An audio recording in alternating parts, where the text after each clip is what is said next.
Hey guys, this is Chris from Empire Bricks and welcome to another LEGO Star Wars set review. Today we're having a look at a classic set 10144, the Sandcrawler Original Trilogy Edition. The set was released in 2005, it has 1669 pieces, it comes with 11 minifigures and it originally retailed for $139.99.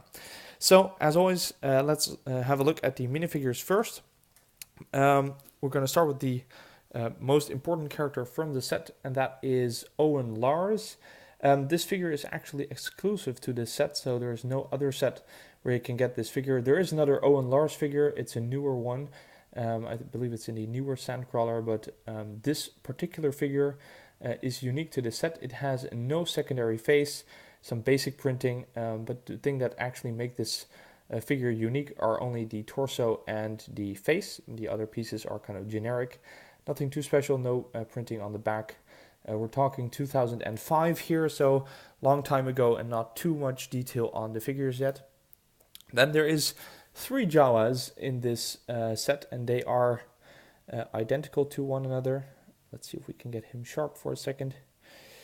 So these figures are kind of rare at the time. By now we have, of course, the newer battle pack with 2 Jawas, but what makes these Jawas unique is the fact that they come with a cape. All 3 of them have capes. They have the iconic eyes printed on a black head, no secondary face, of course. They have the hoodie piece on top, and if we have a look underneath the capes, you can see that there is no back printing on here as well. Not necessary though, because there is a cape, and you get 3 of those figures. They are not too special if you look at the newer Jawas, but it's very nice to have 3 of them, including the capes, which are a little bit shorter than the capes that we are used to. The next figure is C-3PO, a well-known character in the Star Wars universe, of course. He comes in this pearl gold plastic. He has some back printing. It has very relatively simple printing on the front. You don't have the wire prints on here yet. So it's not a very detailed figure, although the mold for the head is of course the same, and it looks absolutely great. I think this is a very nice figure. Not sure if this is unique to the set, I don't think so, but it still looks very good. Next up is another hero from the Star Wars universe, and that is of course R2-D2. Now this is absolutely not a unique figure, there is nothing special about him. It is the R2-D2 that we have gotten in so many other sets. Some basic printing on the front and the printing on the top actually worked out pretty okay for this figure. LEGO has some trouble getting the printing on the top dome straight, but this one turned out pretty fine. So that is R2-D2. Next up we get a lesser known astromech droid, and that is R5-D4.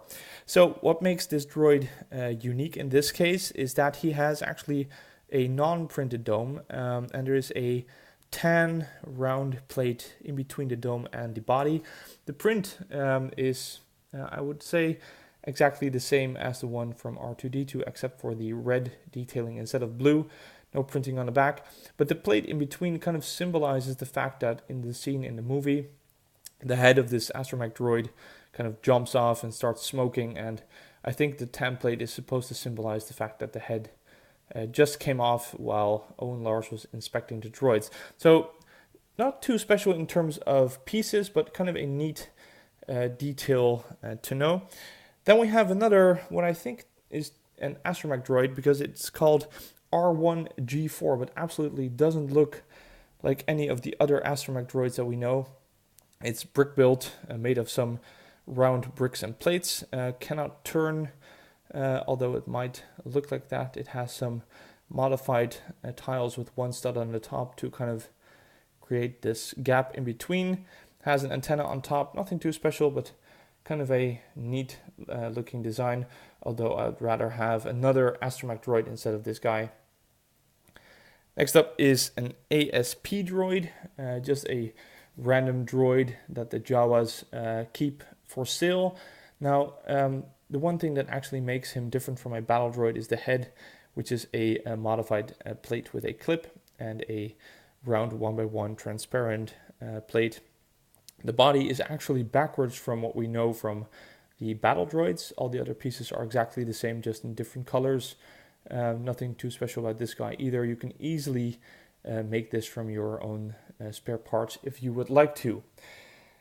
Then, second from last is a gonk droid. Now, there is several gonk droids in the Star Wars universe. What makes this one special is the printed piece here in front. So it's a kind of safe piece, deposit box piece from Lego that they printed the front, and that makes this one unique to this set and very hard to get because this printing is only available for this Sandcrawler set. All the other pieces are kind of generic, and if you would be satisfied with a blank piece, you could actually build this droid from your spare parts if you would like to. And very last, we have another droid. It is a Treadwell droid, also brick built. Is supposed to have, or at least simulate, the fact that he has tread tracks to move. It has 4 arms, all white pieces, and 1 large antenna on the top. Looks pretty okay. This one as well can be built from your spare pieces, although some of the pieces like the white droid arms are a little bit harder to get, as are the orange clip pieces, but otherwise you can actually make this droid yourself if you would like to. So a lot of minifigures, although a lot of them are droids. I really enjoy the Owen Lars figure. You get a lot of Jawas and some classic astromech droids. I'd say that all these droids are, even though the gonk droid is specific to the set and has a printed piece, kind of generic, but they add to the whole feel of the Sandcrawler.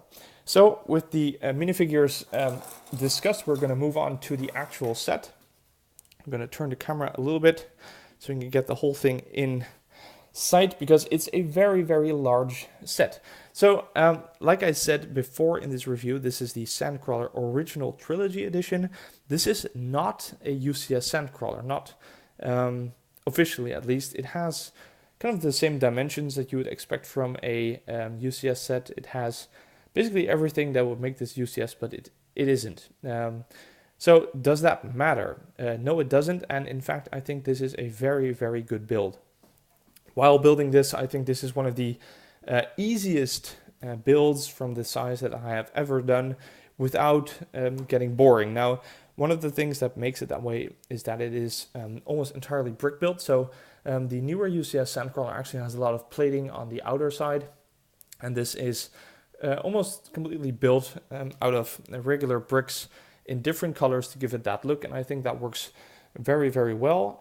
It's a breeze to build, and you don't take that long. I mean, for 1,669 pieces, I think it's a build of about 3 hours, and that was without numbered bags, just everything in one heap. So it's a very quick build, but very nice one to do. So having said that, let's have a look at all the features. This is actually a playset in the sense that there's a lot of features that you could use as a kid or as an adult to pose the ship. So let's have a look around. There is some entrances. So there's this side entrance that actually goes all the way through. I'll come back to that later, but you can actually put some figures over here, pose them as if they were entering the vehicle. There is also an entrance over here. These rooms inside are all connected, so you could kind of play that they are going through the whole Sandcrawler. And that's it for this side. You can turn it to the front, and there we have some sticker detailing. There is not too much stickers in this set, only a few. I think they are used very well. Now this is a used set though, so there's some small damage to these stickers, but you get the idea. These 3 stickers are to kind of simulate the cockpit piece or the steering area where the Jawas would be and kind of drive the Sandcrawler, but I think it looks awesome. It's something that would be very hard to simulate, although I think you could have done something built by bricks here. But these stickers are okay. There's only 3 of them, nothing too bad. You can actually open up the ramp and drive stuff inside. We'll come back to the inside later, but it actually has a huge interior, making it very easy to store vehicles that you do not necessarily get with this set, but you could actually drive them inside, like speeder bikes or stuff like that, and they would easily fit inside of the Sandcrawler. Now there is another hatch here on top that lets you enter. I'm gonna move the camera a little bit. The cockpit area, so you could pose 1 or 2 Jawas in here to kind of drive the Sandcrawler. But there's nothing too much detail. There's no printed piece for instruments or something like that. And the hatch doesn't open and close that easily. It breaks off pretty fast because the hinge piece over here is pretty heavy to use. So it breaks off from the top part quite easily, but nothing too bad. Just a small complaint. So closing up the ramp piece over here, we're gonna have a look at the other side. And this is basically identical to the other side. It has one hole over here, which goes all the way through and has an extra entrance on the side. So nothing new on this side. Maybe the pattern of the bricks is a little bit different, but I actually think the both sides are completely symmetrical. I'm going to have a look at the back. There's nothing too much going on here, except for the fact that there is a lot of detailing in here. And if you look at the pieces, there are large pieces like these half cylinders, these larger slopes. There's not that much smaller pieces that you see in modern sets. And I still think that Lego pulled off a great detailed design. But there's also some functionality over here. But as you can see, there is this Technic cog wheel that I can turn, and you can see underneath in the screen that the tracks are actually turning. So I'll turn it to the side to give it a small demonstration, because it's of course sitting on a pair of tracks. There's 4 of these, all brick built as well, with the actual track tires underneath. Now on this table, it's very hard to demonstrate how it works. It will just slide along, although I think you can see that the back one is actually turning a little bit. If you would put this on like a carpet or something, it will actually work. The treads will go around the wheels, but the cogwheel on the back lets you steer and pose the Sandcrawler very easily. And I'm surprised by how light this works. I don't have to push very hard. It works absolutely very well. It's connected through the inside through some turning plates and makes the whole thing, it gives it a little bit of an extra to make it seem like the treads are turning. It gives the whole Sandcrawler a more realistic look. So you could say that is a functionality together with the working tracks. So that's it for the outer looks and some functionality. So let's have a closer look to the inside. I told you guys that there's this entrance over here that goes all the way through. Now you can actually take out this entire section of the Sandcrawler over here, and I'm going to move the set a little bit to the back and have a closer look to this part. So this is the whole middle part from the Sandcrawler, and it's an actual modular piece that you can take out.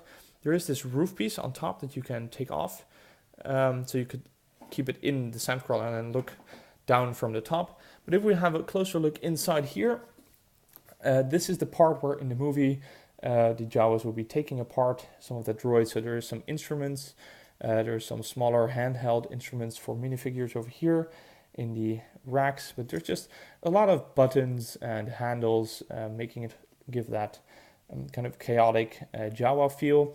There's some more sticker detailing. As you can see, there's 2 stickers with some gogs and buttons over there, and kind of a vent piece or something over there, and that makes the whole sticker set for this Lego set. So there's only 5 stickers in the whole set. That's very acceptable number of stickers for such a large set. So you can use this to pose your figures in, put the droids.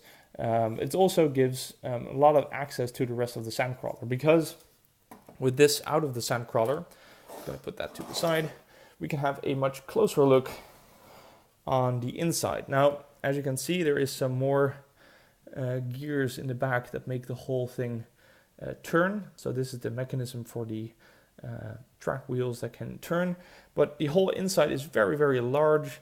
There's a lot of plates and there's a lot of room to put anything you would like.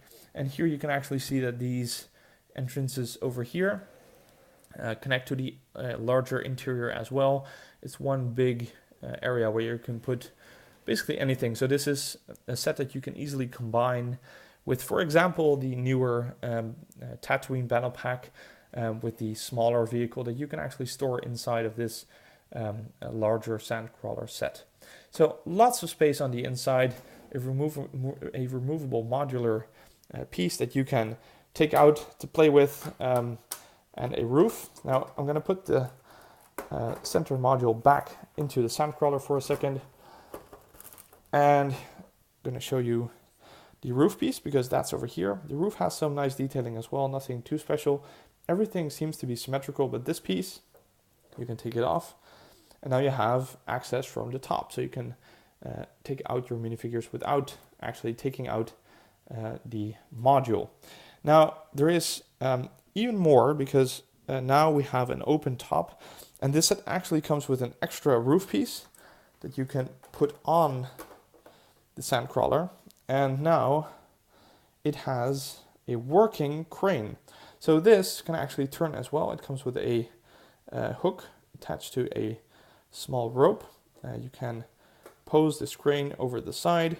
It has a gear that you can turn to take in or out the rope, so you can give some more rope and take it down a little bit, and it would let you take up any cargo to this entrance over here. You can put a droid on the stud over here. So this is a very, very nice detail. It has some buttons and handles, nothing too special. There's some room to put some figures over here as well. And it's easily removable. It's not actually attached with studs to the vehicle. So you can just take it off like this and put the regular roof back on. And that's it. It just works like a dream.